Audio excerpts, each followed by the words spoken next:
Hi, everyone. Today we are reading Chapter 19, The Inventing Room, Everlasting Gobstoppers, and Hair Toffee.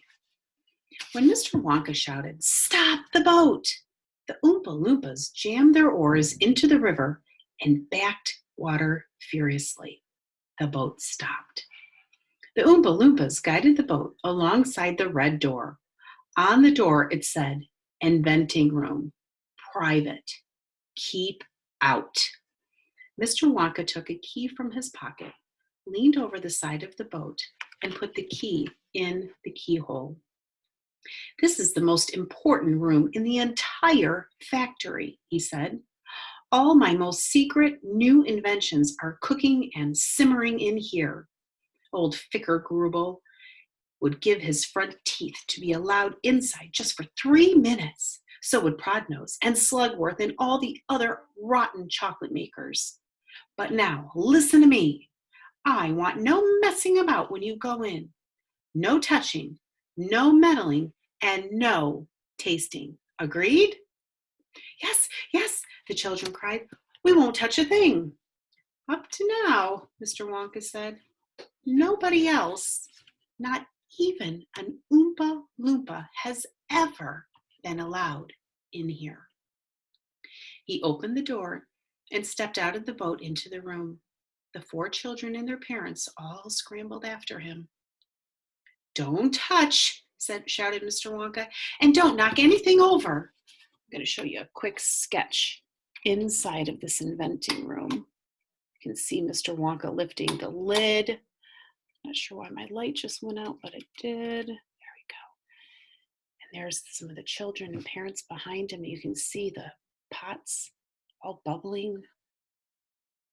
Lots of mysterious creations and inventions going on inside the inventing room. Charlie Bucket stared around the gigantic room in which he now found himself. The place was like a witch's kitchen.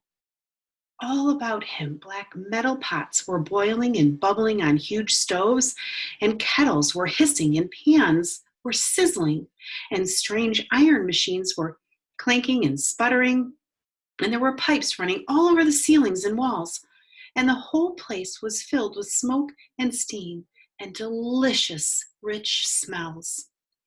Mr. Wonka himself had suddenly become even more excited than usual, and anyone could see that this was the room he loved best of all. He was hopping about among the saucepans and the machines like a child among his Christmas presents, not knowing which thing to look at first. He lifted the lid from a huge pot and took a sniff. Then he rushed over and dipped a finger into a barrel of sticky yellow stuff and had a taste. Then he skipped across to one of the machines and turned half a dozen knobs this way and that. Then he peered anxiously through the glass door of a gigantic oven, rubbing his hands and cackling with delight with which he saw inside.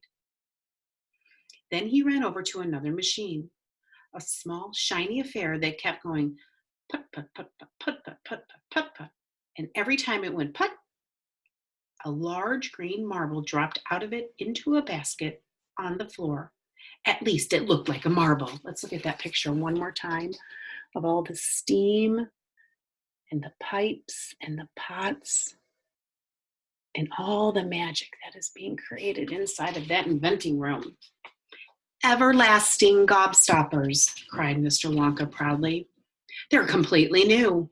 I am inventing them for children who are given very little pocket money. You can put an everlasting gobstopper in your mouth and you can suck it and suck it and suck it and suck it, and it'll never get any smaller." "It's like gum," cried Violet Beauregard. "It is not like gum," Mr. Wonka said. "Gum is for chewing. And if you tried chewing one of these gobstoppers here, you'd break your teeth off. But they taste terrific, and they change color once a week. And they never get any smaller. They never disappear. Never. At least I don't think they do. There's one of them being tested this very moment in the testing room next door. An Oompa Loompa is sucking on it. He's been sucking it for nearly a year now without stopping, and it's just as good as ever. Now, over here, Mr. Wonka went on, skipping excitedly across the room to the opposite wall. Over here, I am inventing a completely new line in toffees. He stopped beside a large saucepan. The saucepan was full of thick, gooey, purple treacle, boiling and boiling. By standing on his toes, little Charlie could see just inside it.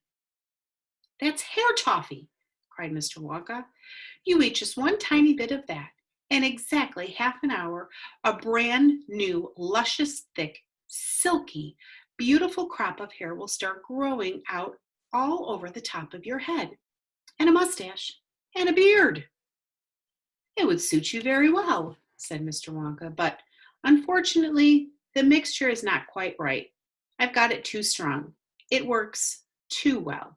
I've tried it on an Oompa Loompa yesterday in the testing room, and immediately a huge beard started shooting out of his chin, and the beard grew so fast that soon it was trailing all over the floor in a thick, hairy carpet.